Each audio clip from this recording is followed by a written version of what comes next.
Hello, you hot Capricorns. Here I am, Sonal Verma from Psychic Astro, bringing you your forecast for the 4th week of September 2016. यानी आप सभी मकर राशि वाले दोस्तों को मैं लेकर आई हूँ सोनल वर्मा साइकिक एस्ट्रो की आपका सितंबर के चौथे हफ्ते का 2016 के सितंबर के चौथे हफ्ते का आपका भविष्य की क्या होने वाला है। और भाई बहुत सारी जगह पर कुछ ना कुछ होने वाला है, इसलिए हम आपको बताने के लिए आए हैं कि आपकी ज़िंदगी में अलग अलग पहलुओं में क्या क्या हो रहा है। सबसे पहले हम पहुंच रहे हैं आपकी लव लाइफ में। Now here my friends, I have bad news because I think that you just might find a very this depressing point in your love life. You might find yourself at a place where things are not exactly what you had hoped for. You could feel betrayed. You could feel as though your trust has been betrayed, that somebody stabbed you in the back.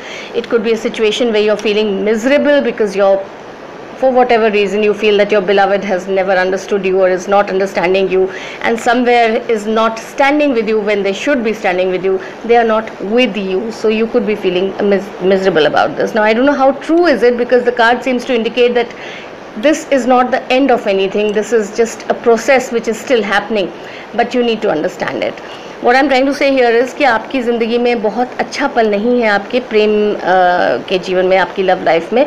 मुझे लगता है कि आपको ऐसा लगेगा जैसे आपको धोखा दिया गया है। आपके बिलवेड या महबूब जो हैं आपके, उन्होंने पीठ में आपके छुरा भोंका है, उन्होंने आपसे एक तरीके से बेवफाई करी है।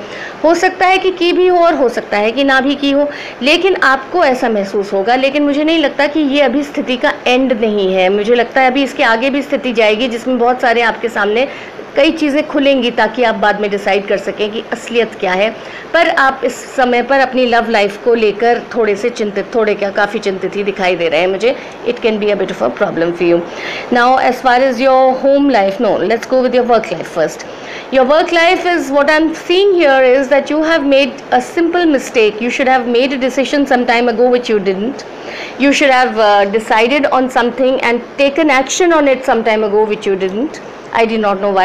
You tried to keep a status quo so that you didn't have to make a decision, which has worked abhi tak, but now that thing is now no longer possible to be kept in a status quo status. So what has happened is that the status quo has exploded and now you're left with the pieces. You just have to go with whatever is going to happen. You don't have any say in it anymore. The decision is not yours anymore. It could be that you have made a mistake, it's passed through your hands and now you can't do anything about that mistake because the time is gone. Now let me tell you, ये आपको जो आपने अभी तक अपने work life में, कार्य क्षेत्र में किया है, कि काफ़ी समय पहले आपको कोई ना कोई एक चुनाव कर लेना चाहिए था, कोई डिसीजन आपको ले लेना चाहिए था, कोई निर्णय इंपॉर्टेंट था आपको ले लेना चाहिए था, लेकिन आपने नहीं लिया। आप काफ़ी समय तक सिचुएशन को बस जस की तस बनाए रहे, जब तक बनी रही, लेकिन अब वो जस की तस नहीं रह गई, अब वो गिर गई आपके हाथ से, उसका संतुलन खराब हो गया। तो अब आपके पास कुछ नहीं रह गया सिवाय इसके कि भाई अब जो हो रहा है उसके साथ आप खुद चलते जाएं, क्योंकि अब निर्णय आपके हाथ में नहीं है।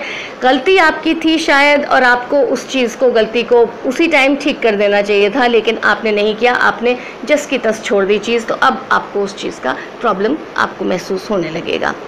आपको हम आपके घर के जीवन में भी कुछ इसी तरह की चीज़ दे रहे हैं। What I am seeing here is that this your home is going to be a bit of a problem for you because you are looking for a lot of strength from your members of your family. You're looking for a lot of support from the members of your family, but for whatever reasons they have their own problems and they are not in the right place to support you right now, and you could be losing your temper because of that, and that can be a bad thing for any Capricorn.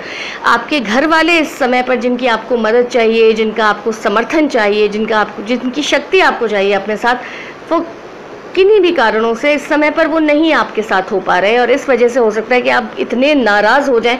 Capricorns का नाराज़गी जो है वो काफ़ी legendary होती है, काफ़ी बुरी होती है, तो इसलिए आप अपने आप का ध्यान रखें, बहुत ज़्यादा गुस्सा ना दिखाएं प्लीज़। कभी कभी ऐसा होता है कि हमें कुछ रास्ते अकेले ही चलने होते हैं।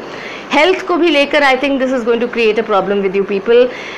You know, whatever bad things are happening in your life can also create a problem with whatever your health is going through. So you need to be careful that you know the stresses of your life do not affect your health.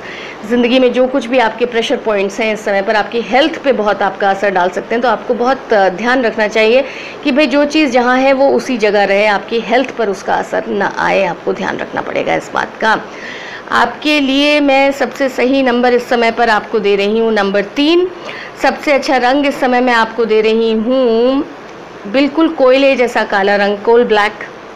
Number 3 is your number, and the happiness score, which unfortunately I can only give you an unhappiness score. I can't give you a happiness score.